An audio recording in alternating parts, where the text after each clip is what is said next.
We're going to work on our double replacements and predicting the products and deciding if the reaction will occur or not. So when we do our double reactions, we're going to start with two soluble compounds. So our first two, you guys don't have to look up. You can always put AQ right there. And remember, when we do our double replacements, we are going to switch partners. We have two people coming to the dance. They don't like their partners, so they're going to switch partners, right? So here I have silver dancing with nitrate, and we could put that in brackets.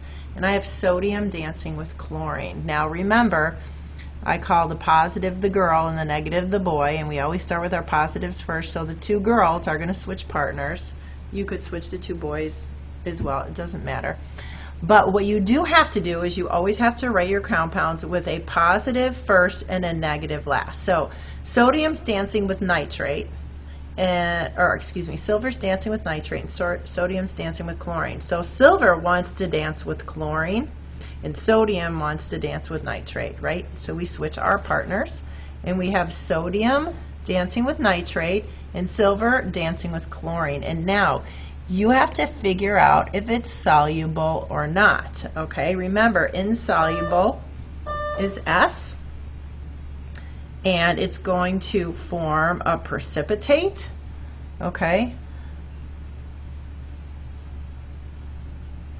and it comes out like rain, and we've seen a couple of videos of what that looks like.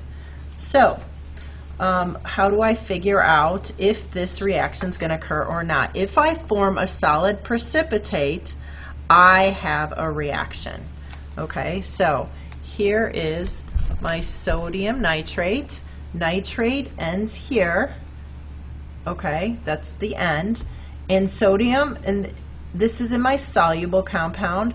There are no exceptions, so sodium nitrate is soluble, and that means soluble compounds. You write that AQ. Okay, our next compound is silver chloride. So I'm going to go look at chlorides. Chlorides are all soluble. Okay, there's my chlorides, unless it's with silver. Okay, so they should be soluble, but if I have it with silver, it's going to form that solid precipitate.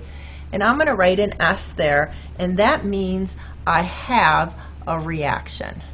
Okay, so first of all, your precipitate is always going to be a product, and if we have a solid precipitate as a product, we have a reaction. So on a test, when they ask you what is the precipitate, you're looking for that little s, and it has to be a product. Okay, so again, look on the product side only for that precipitate. Here's another example. We have sodium iodide. Sodium comes to the dance with iodide. Mercury comes to the dance with chloride, and they want to swap partners. I have to write the sodium first, and when we do this, we need to crisscross the charges. So +1, -1. Up here, they were all ones. So when you write these, remember, you have to write these subscripts. We don't know what they are. So +1, -1, crisscross applesauce, we don't write the ones. And now mercury is going to dance with iodine. Mercury is a +2 charge, and iodine's a -1. So when I crisscross, I get a 2 and a 1 there. Okay? That's my first step. Write this out. Write your subscripts, and once you have your subscripts, you have to balance it. Okay, so I've balanced it already for you. I had 2 iodine, so I had to put a 2 there, which makes 2 sodium, so I put my 2 there.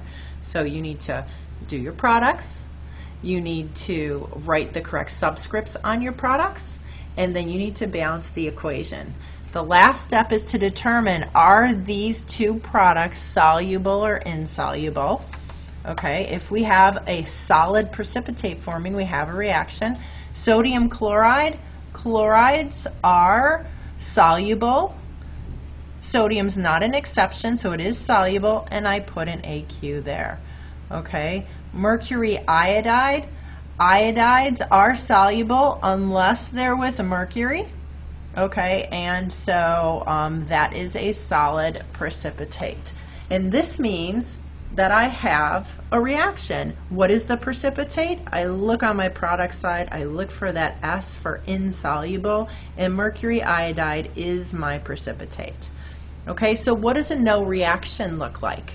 A no reaction would be something like this, sodium chloride and lithium nitrate, and when they switch partners, I get lithium chloride and sodium nitrate. So when I look at my chlorides, they are all soluble. Lithium is not an exception. And when I look at my nitrates, they are all soluble without exception. So I have two AQs here. That means I have no precipitate, right? I have no precipitate, which means I have no reaction. So you are going to write your reaction, and if it's a no reaction, you would have two aqueous signs there and you'd write no reaction. So just to recap, we're always going to start at this level with aqueous products here. Okay, so you don't have to look these guys up, you only have to look up your products. So now I'm going to show you what a precipitation reaction looks like. We've already seen it before in one of my notes videos, but it's always good to do again. So here we have a yellow clear reactant and another clear reactant, and below down here I have our equation. So our clear yellow is potassium chromate, and we're going to mix that with silver nitrate. And then our products on the right side is going to be silver chromate, which is going to be a solid. You can see the S down there, which is our state symbol for solid. And when we have a solid product in solution, we have a precipitate. And then we're also going to form potassium nitrate, and AQ means it's going to stay dissolved. So once again, remember, our precipitate has to be the product, and it's going to be the one that has the state symbol S for solid next to it. So let's see how that goes.